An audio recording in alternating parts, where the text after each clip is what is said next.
So let's do the forever fund math. How much do you want to make? $10, $20, $30, $40, $50,000 per month? Forever Fund worksheet download. Let's plug in the numbers. Let's say you want to ensure $10,000 of passive income every month for the rest of your life. So plug in $10,000. The worksheet does the math and multiplies it by 12 months, so you have $120,000 annual income. Next, divide that $120,000 annual income by 0.08, or 8%. That'll tell you how much equity you need in order to earn $10,000 a month. $120,000 divided by 0.08 equals $1.5 million. That's the amount of equity you need to produce $10,000 per month at 8% production. You can use this formula for any amount you want to make. If you want to make $50,000 per month, just multiply 50,000 by 12 and you'll get $600,000 annual income.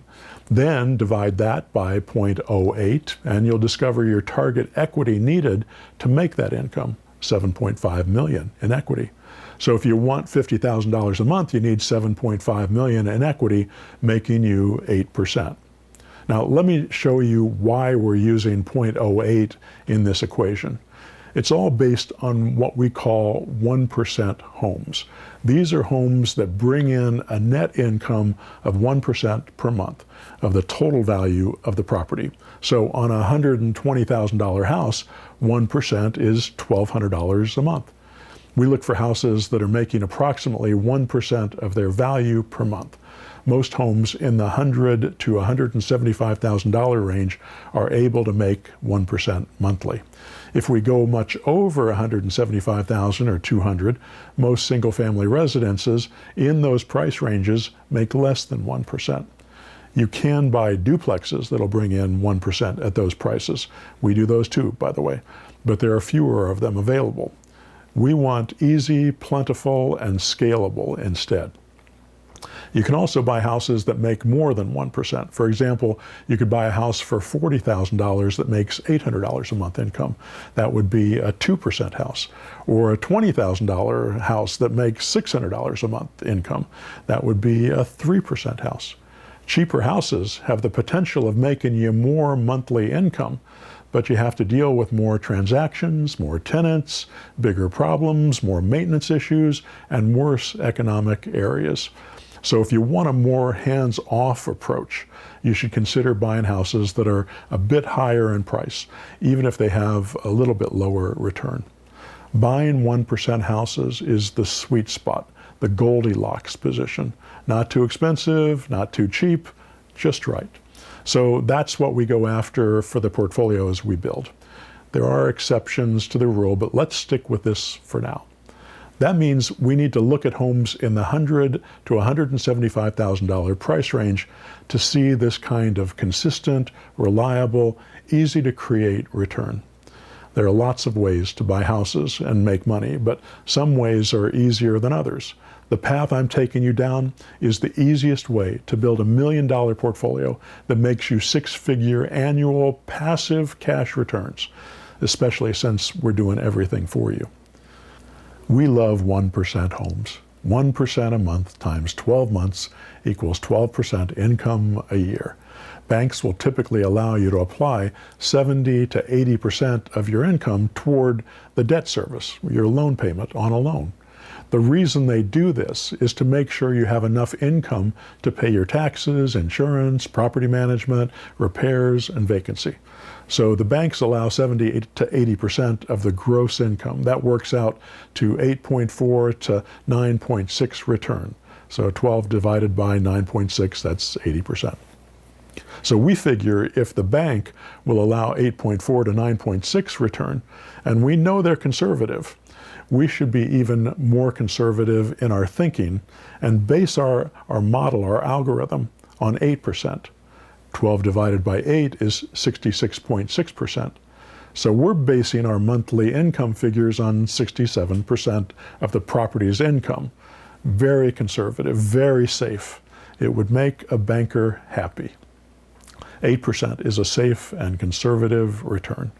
If you have a 1% property, you should be able to produce at least 67% of that property's income. So that's how we came up with the 8% we're using in our calculation of how much equity you need in order to create a particular amount of income. Remember this equation, Padawan. Equity times production equal passive income. If you want to make $10,000 a month passive income, you'll need $1.5 million of equity times 0.08 of production equals $120,000 passive income. If you want to make $50,000 a month in passive income, you'll need $7.5 million in equity at 0.08 production, which equals $600,000 in passive income.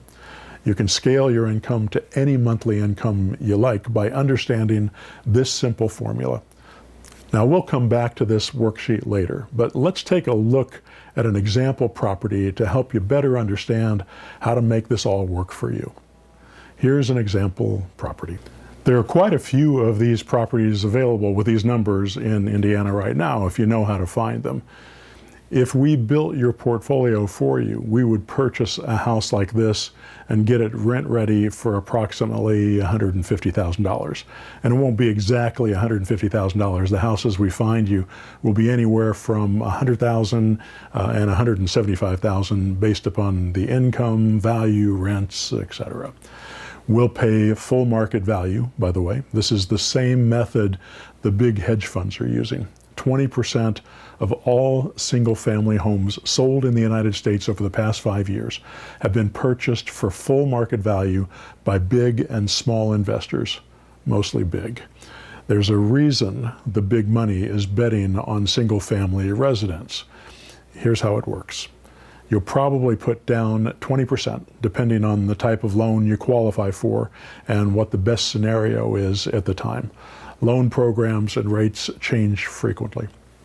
You'll also come up with about 5 to 7% for closing costs, points, appraisals, etc.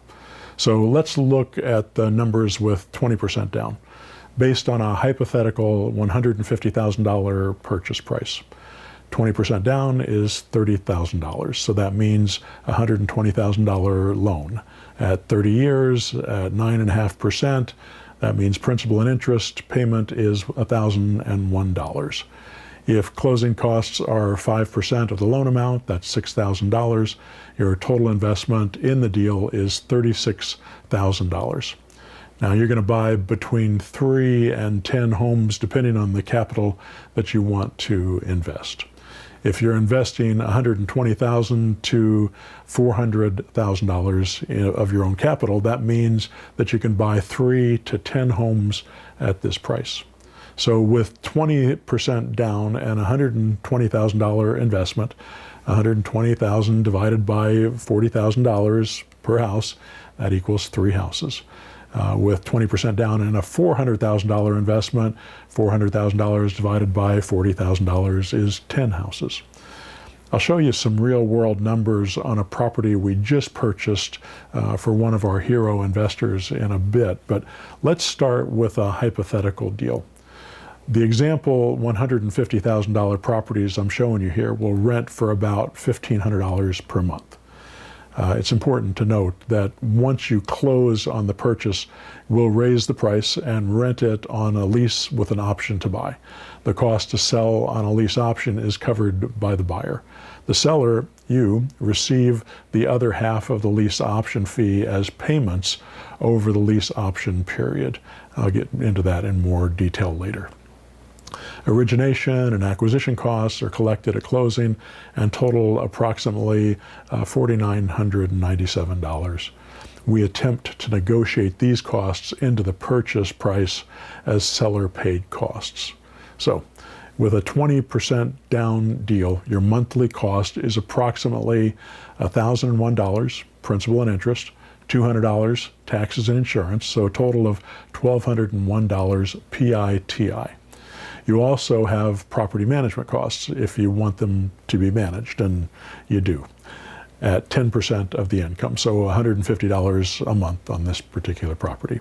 So your cash flow is as follows: $1,500 a month gross monthly income minus $1,201 PITI minus $150 management fee. So that's a total of $149 a month positive cash flow. If you apply the $149 a month towards your principal loan amount, it'll pay off in about 12 years rather than 30. That means you'll have regular passive income from your portfolio in nearly 1/3 of the time it takes to pay off a 30-year loan. Now, I can't stress enough how much you save by putting this extra bit of money towards principal each month, money that you don't have to do anything to come up with. It's income to you that's built into the deal because of our algorithm. You save 18 years of $1,001 a month principal and interest payments that you don't have to make. That totals a savings per property of $216,000. Money that goes directly to you, to your bank account. Money you can spend or reinvest. But we can actually do better than a 12-year payoff. I'm going to show you later a real-world example that'll allow you to pay off this property in 9 years instead of 12 or 30 years without you doing any work or coming up with a dime of additional payments. It's all about setting it up properly. There's also other streams of income with an investment like this. This is the gift of real estate investing, the gift that keeps on giving. So number one is tax depreciation. You'll make about $1,000 a year in actual tax deferral from the IRS on each of these houses through depreciation. That is cash in your pocket savings that you don't have to pay until you sell the property. That's another reason to never sell. Talk to your CPA for details on this. Number two is buy down on the note. Each month, part of your payment applies toward the principal. As I explained earlier, the more you pay monthly, the faster you pay off the loan. But the goal is to let the tenants pay for your house. We set it up for you and put it on autopilot so you don't really have to worry about it. It's a set it and forget it strategy. Number three, the third stream of income is appreciation. Now, I can't guarantee the property will rise in value, and there's a small possibility that the lease option buyers will exercise their option. But historically, over the past 30 years, appreciation on these types of properties has been 10% per year. So about $15,000 per year on a $150,000 property. Every 10 years, for the past 30 years, houses have increased in value by 100%. So 300% over the past 30 years. Now multiply all these numbers by 3, by 5 houses, by 10 properties over the next 5 or 10 or 15 years, and it starts getting really attractive. But one more huge benefit, and lease option buyers are the best. We're going to sell your rental property as a lease with an option to buy, or rent to own. The biggest advantages to selling rent to own are, one, it means your buyer is paying to help you find and fill your house and not you. What they pay reduces your costs to invest, and we're doing the work for you. Second, and my favorite advantage of lease option buyers is our proprietary lease option contract puts the responsibility of caring for the house on the buyer's shoulders. We tell them, when you buy a house like this, we want you to treat us like Bank of America. If your toilet stops up or your window breaks, do you call Bank of America? No, you take care of it yourself. It's your house. You're responsible for it. Nobody washes a rental car. You wash your own car. We change their mindset from being a tenant to being an owner. When you put a tenant in the role of a buyer, they're more likely to take care of your property. Also, most lease option buyers don't exercise their option. We've found it to be substantially less than 30%. You win either way, but if they don't exercise the option, you win bigger. You can let me build your portfolio for you. My team and I will do everything. This requires some money and good credit. If you fit that criteria, just download and fill out the worksheet and send it to me, and we'll get you going. please don't do this unless you're serious. There's one more option. This is the one that most people take. You can do nothing. Everything that is coming at you in life will keep coming at you, whether you prepare or not. There's nothing you can do about that. But what you can do is prepare yourself for it. Create a solid financial structure you can live comfortably on for the rest of your life, and then pass on to the ones you love. Life is so much better when you're ready for what comes. All right, that's all I've got for now. If you want to work with me, fill out the worksheet and email it to me at joecrump@joecrump.com. Whatever you decide, we wish you all the best of all good things. Thanks now.